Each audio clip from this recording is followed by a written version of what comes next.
Hello guys, Nigel here with you again, Nigel's Modelling Bench, and today is Tuesday the 28th of September 2021, the day after the big announcement. Yes, the Wingnut Wings Lancaster is going to be released by Border Models. I'm not going to lie, I have actually emailed Border Models and said if you'd like to send me a sample, then I'll happily review it and build it on the channel. I haven't had a reply yet. Maybe I won't get one at all, but we shall see. I'm sure they've already got people promoting all this stuff for them, so we shall have to see. Anyway, fingers crossed on that one.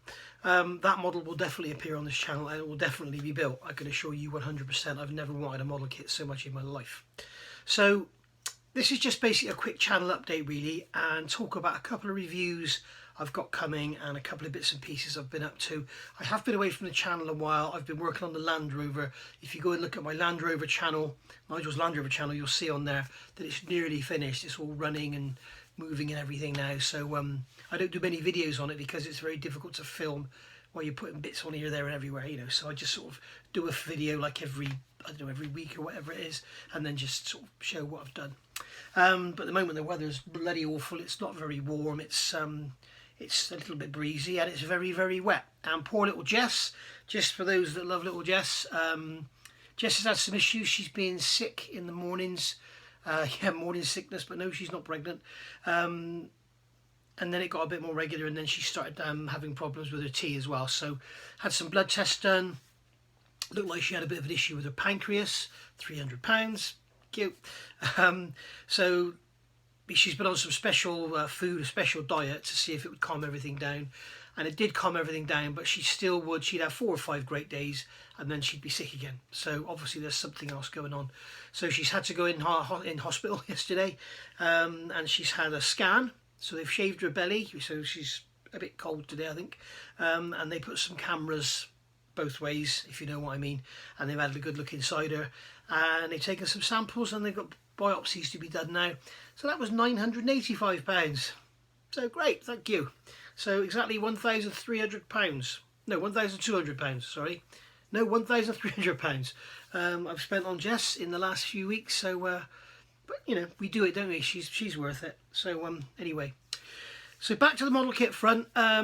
First of all, I want to say a big thank you. 14,000 subscribers. That's incredible. I never dreamed that I'd get there. I mean, I remember watching people on 10,000 thinking, how the hell do you get that many followers? So thank you very much, guys. It is much appreciated, and for all those that donate on PayPal and Patreon, that is very much appreciated as well. So what have we done? We've done the Vulcan. The Vulcan is basically done, and I need to get that photographed when the Land Rover's at the garage. So I will get that done in the near future, and people have asked for it to be photographed with the B52. We need to get that finished as well. Actually, only a bit of weather room to get that done. So there we go. So that's that. As you also know, I've been working on the engines for the 148 scale Lancaster, because they were like wide mouth frog engines, and now we've got the sort of smaller intakes and the smaller engines and everything for the B1. For those that don't watch my channel a lot, basically what Hong Kong models have done is moulded the inboard engines wider than the outboard engines, when they should be the same on the front. They should be wider here because you've got the bulkhead with the undercarriage, but they shouldn't be wider here. So there's another error in the Hong Kong models kit. They're saying that the 48 scale kit, accuracy wise, is much better than the 32nd scale. Still not there, but it's much better. So that's there, and I've got the last few of those available if anybody's interested. The moulds are getting a bit tired, and I'm not going to be making another set of moulds. So if you are interested in those, then drop me a line, nigelsmodelingbench@gmail.com. I've also been working on the 32nd. Now, as we know, again, same problem here. We've got the engines off the 32nd scale here and here, and you can see that the front of the inboard engine, this is the inboard, put my hand over it, it helps. You can see the actual outside dimension of the cowl is wider than the outboard engine, and that's incorrect. They should both be the same. We also have this kick in there. There's a, I don't know if it's going to show up on here, there's a kick here where it sort of comes out, and the engine side cover comes along and then kicks in. That shouldn't be there either. So what I've done, I've made intakes for the 32nd scale as well, so you can just buy intakes and put them in and then sand your covers to fit. Or I've made complete new engines. Now this is the outboard, so this is the outboard with the smaller intake, and you can see it compared to the standard kit part. You can see how much smaller it is. So that's that one there, and I've made new side covers without the kick in them, so they fit there lovely as well. You can see on there there's no kick, it's just all smooth. So when you look at it straight from the front, you can see there is quite a difference. This is more like a Mark 6, Mark 7. This is more like a Mark 1, Mark 3, and a Mark 10. I've been saying Mark 10s, but I was wrong. It's Mark 6, Mark 7s that have got the bigger intakes. So there we go. The kit radiators are also wrong. They've got the tropical radiators in there. I'm having a look at making some 32nd scale radiators. I'm not making any promises. But basically the inboard engines, there you go. You've got the inboard engine there. And then this is my new engine. Whoops, the centre's fallen out. I've just basically tacked this together. I've used second scrap parts that don't fit as well as the good parts. But basically there we go. That's the modified engine with the resin there. So you've got resin side covers, resin lower part, and then the resin intake, and that replaces that great big fat thing. So you can see there's quite a difference there. If I put one above the other, you will see there is a massive difference in the size and the width of those engines. Okay, so if you want to see a video about this, I'll do a separate video, but you know, if you're buying this stuff from me, you're going to have to be a pretty advanced modeler to be able to use the resin and fit it and everything. It's not just going to fall together like a plastic kit would. It's going to need a little bit of fettling, a little bit of fitting. Resin, as we all know, it tends to move around a bit, and you know, once it's all attached and everything, it's absolutely fine. But in its sort of natural form, if I show you, this is a belly. This is a belly pad. You can see it's quite thin. You know, it's just basically the same as the plastic, really. And it, you know, it will tend to move about a bit, and you have to pull it about and glue it and stuff. And anybody that's done work with resin, they'll know exactly what I mean. But you can see that has just quickly been thrown together, you know, stuck together with a couple of bits of super glue, and it's, you know, it's fine. I mean, they're quite rough anyway. If you wanted to, you could really go to town on these intakes and rough them up a bit, because they were normally all dented and everything. So that's what I've been doing there. I've also been buying kits. Now, I've ordered 4 kits, which haven't arrived yet, okay? And I'm really looking forward to getting them. One of them is the Border Models, is it BF or ME 109 G6? Because of the announcement of the Border Models Lancaster, I want to see what Border Models are like. So when that kit comes, we'll give it a review, and we'll go deep into it and look at the, rather than looking at the accuracy of the actual subject. I'm sure it's very good, but I'm going to be looking at the plastic, what the moulding's like, what the instructions are like, what the decals are like, what the packaging's like, looking at the kit. You know, it could be a kit of a London bus, it could be a kit of a fire engine. The kit subject is unimportant. I just want to see what Border Models are like. So, and I've also bought this bad boy. Now, this is a plane, one of my favourite planes of all time. It's a World War II A-10 tank buster, if you like. And I never knew this would be made. And when I found out it had been made, I just had to have it. And it's this, the HS129 B2 R3 from Zukimori. Some of the newer modelers out there may not have heard of them. This is their Super Wing series, and I believe, yeah, this is number 17. This is a 32nd scale kit, and you can see, when you look at the side of the box here, you can see it's got a lot of detail. Zukimori are intentionally over-engineered kits. They have many panels making up fuselages and stuff like that. You know, a bit like Kitty Hawk did, but they did it because they did it. Zukimori do it on purpose because they have all the interior detail in there, and then you just cover it all up. So if you want to see a review of that kit, drop a comment down below, and I will do a review of it. If you don't want to see a review of it, then don't say a thing. So and I won't do it. But if you are new to the hobby and you haven't seen one of those, you would enjoy it. And I've also got this. I've saved the best for last. Okay, this is a box, and this has come from Robert Morzowski in California. And this is a 1/32 scale 3D resin printed cockpit for the HK Models Lancaster.